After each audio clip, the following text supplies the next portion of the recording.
Hello students, आप सभी का स्वागत है। जैसा कि आप जानते हैं कि पिछले वीडियो में हम आपको health hazard and skill industry के बारे में बताया था।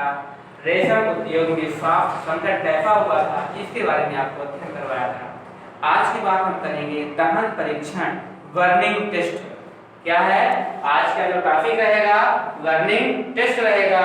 और बर्निंग टेस्ट में क्या रहेगा बच्चों? दहन परीक्षण। चलिए बात करते हैं, है क्या ये?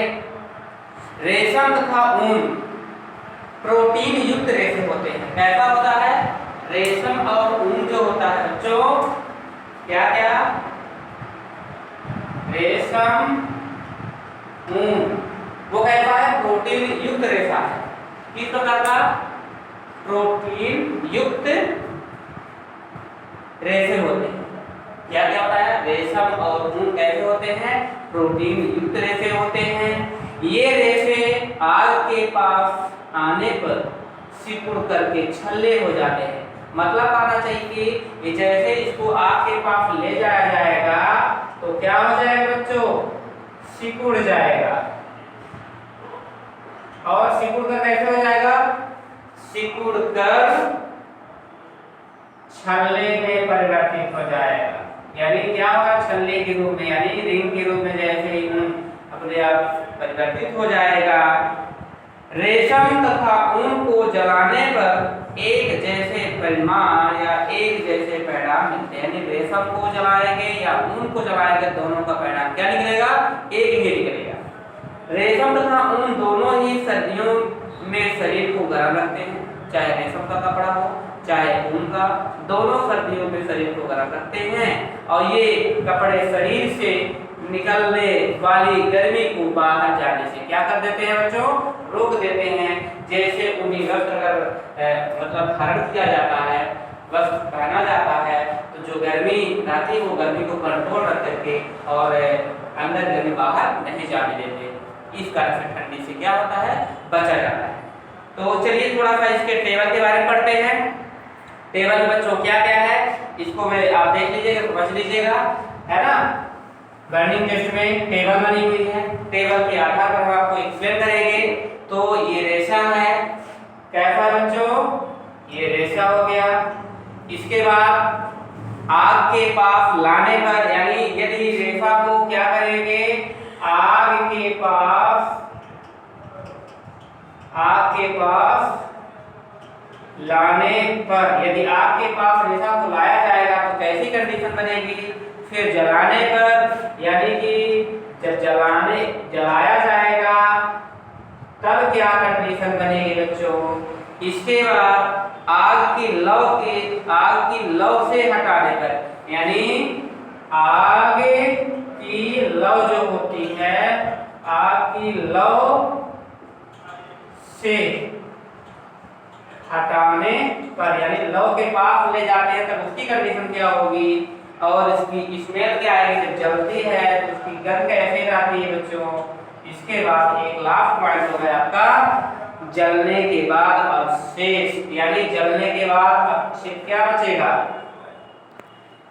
जलने के बाद अवशेष क्या बचता है, जिसको हम लोग बोलते हैं अवक्षेप के रूप में बचा हुआ पदार्थ क्या कहलाता है। तो ये हमारा क्या हुआ? टेबल है। इस टेबल के आधार पर हम पढ़ेंगे। देखिए, अगर रेशम को हम क्या करेंगे, दो ही पॉइंट है बच्चों, परेशान मत होइए, अच्छे समझने की कोशिश कीजिएगा, ठीक? ये रेशम है। यदि रेशम को हम आग के पास लाते हैं तो गोल छल्लेदार हो जाती है। कैसे? जब गर्म करेंगे तो क्या हो जाएगा? गोल होगा और छल्लेदार में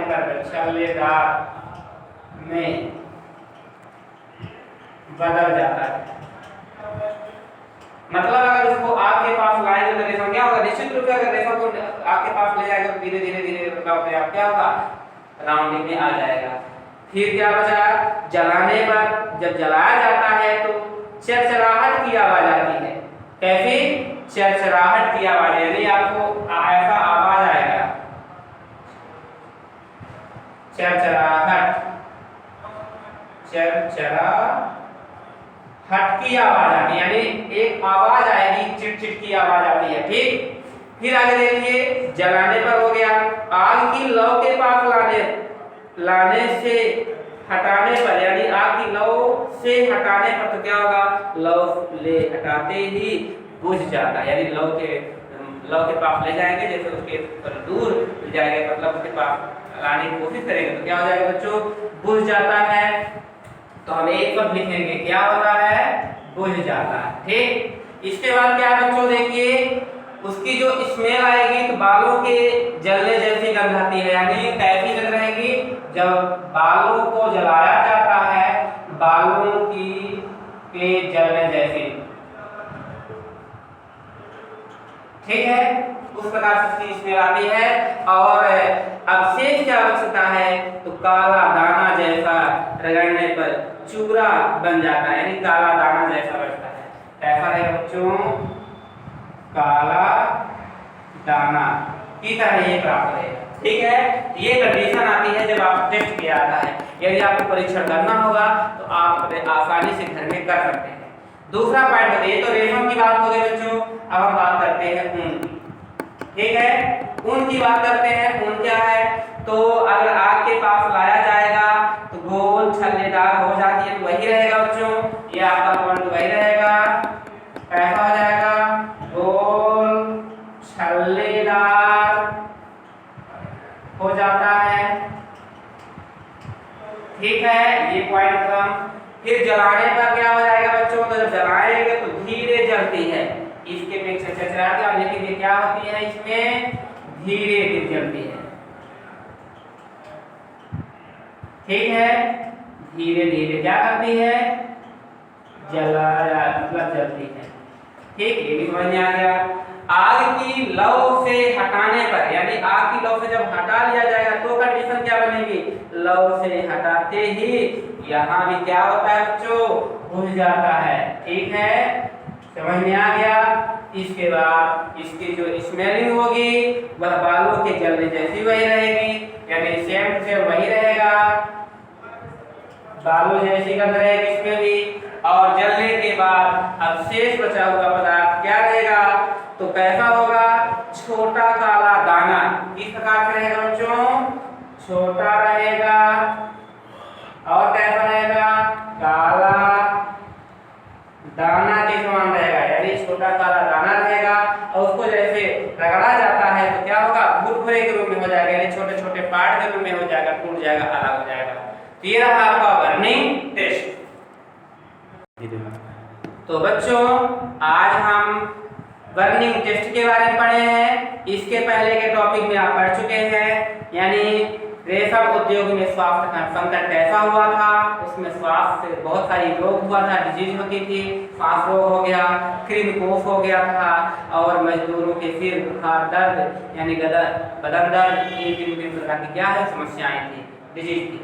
अब दूसरे पॉइंट में जो आप हम लोग पढ़ रहे हैं लर्निंग टेस्ट के बारे में, तो लर्निंग टेस्ट में क्या है बच्चों, इसको हम टेबल के माध्यम से समझेंगे। और आपको ये पहले बता दिया हूं कि ऊन तथा रेशम क्या होते हैं बच्चों, ऊन और रेशम जो होते हैं प्रोटीन युक्त होते हैं। हमेशा याद, ऑब्जेक्टिव में आएगा क्वेश्चन, इसको थोड़ा याद रखिएगा।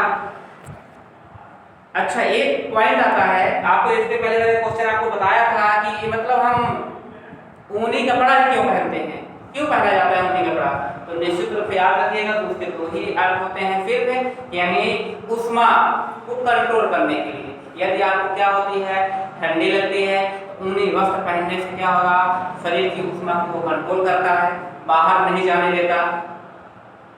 और बहुत सारे ऐसे क्वेश्चन आते हैं कि मतलब ब्लैक कपड़ा गर्मी में क्यों नहीं पहना जाता, व्हाइट कपड़ा ही क्यों पहना जाता है। इसका कारण तो आप जानते होंगे बच्चों, क्योंकि सूर्य के प्रकाश का एब्जॉर्प्शन जो होता है वो क्या होता है, जिसमें रेड में ब्लैक में ज़्यादा होता है, जिसका गर्मी में उसे पहना नहीं जाता।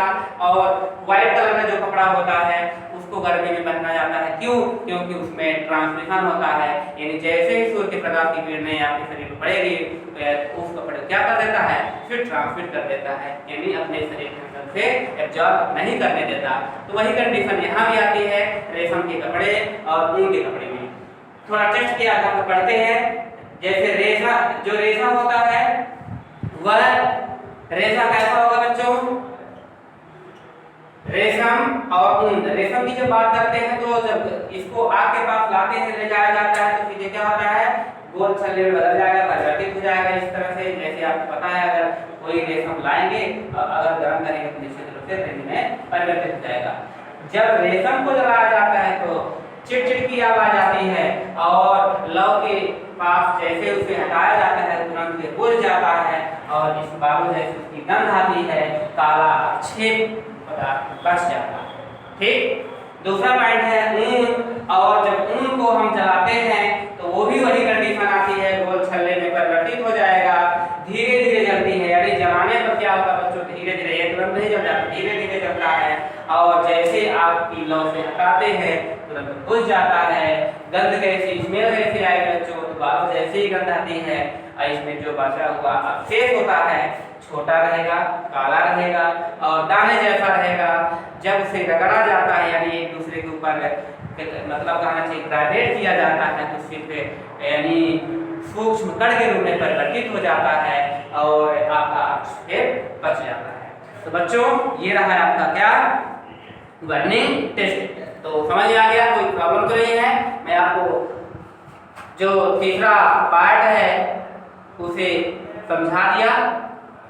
इसके बाद हम आपको प्रश्न उत्तर लिखाएंगे और पिछली जो कॉपी आप लिख चुके हैं तो कोशिश करिए कि आप उसे चेक करवाने की।